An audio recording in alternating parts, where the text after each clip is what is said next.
Have you ever wondered why we fall in love the way we do? And more importantly, why is it that those feelings don't last forever? Well, renowned philosopher Michel Foucault may have the answer to this.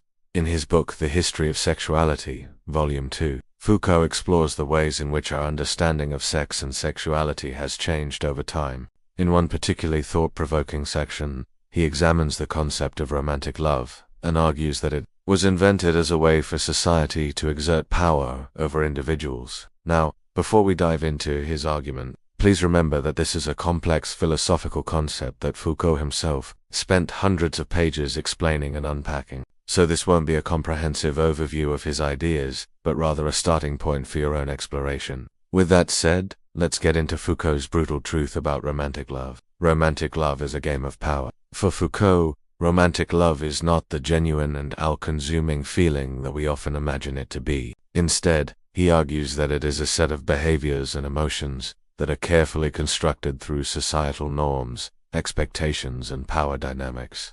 According to Foucault, the emergence of romantic love as a dominant form of relating to others can be traced back to the 18th century and the rise of capitalism. As capitalism spread throughout Europe, it created new forms of social organization and new ways of thinking about the world. One of these ways of thinking was the idea that individuals should be free to pursue their own happiness. This idea was revolutionary at the time, because it challenged the traditional view that people should live their lives according to the rules and expectations of society or God. With this newfound emphasis on individual happiness, there was also a need for a new kind of relationship. A relationship based on romantic love seemed to fit the bill perfectly. After all, what could be more natural and fulfilling than loving and being loved by another person? However, as Foucault points out, this seemingly natural and spontaneous feeling of love is actually the result of a carefully orchestrated power struggle. He argues that romantic love functions as a way for society to regulate sexual behavior and ensure the reproduction of its members. By channeling people's sexual desires into socially acceptable relationships, it discourages behaviors like casual sex or having children outside of marriage, which were seen as taboo at the time. This is why, according to Foucault, romantic love is often accompanied by strong feelings of guilt and shame. If you're not in a socially acceptable relationship, you may feel like you're re-engaging in deviant behavior, and this can lead to negative emotions like guilt and shame. But romantic love also functions as a way for individuals to gain and maintain social power. When two people fall in love and decide to enter into a relationship, they are essentially forming an alliance. This alliance can be very powerful because it gives each person access to the resources and support of the other. For example, romantic relationships often involve significant economic exchanges. When two people get married, they may pool their resources together to create a household. They may also make sacrifices in their careers in order to accommodate the needs of their partner and family.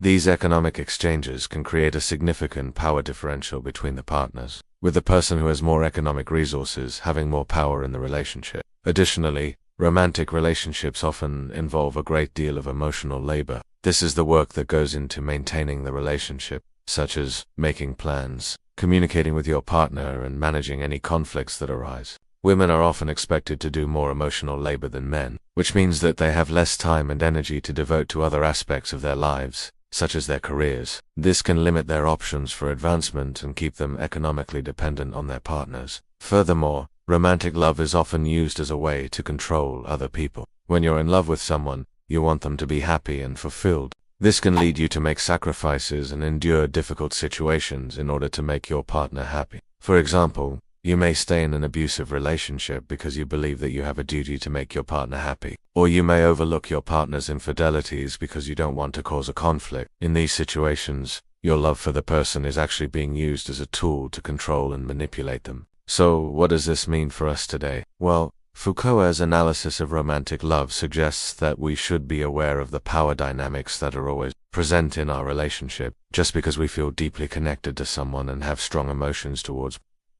them doesn't mean that there are you and other forces at play. We need to be aware of the societal and economic pressures that shape our relationships and the ways in which they may be limiting our freedom and autonomy. It also suggests that we should be cautious of the ways in which we may be using romantic love to control other people. When we're in love, we often feel like we have a duty to make our partner happy, even if that means sacrificing our own needs and desires. But as Foucault points out, this can be a dangerous thing. When we start to see our partner as an object to be manipulated and controlled, we lose sight of them as a person with their own agency and autonomy. Overall, Foucault's brutal truth about romantic love is that it is not the selfless feeling that we often imagine it to be.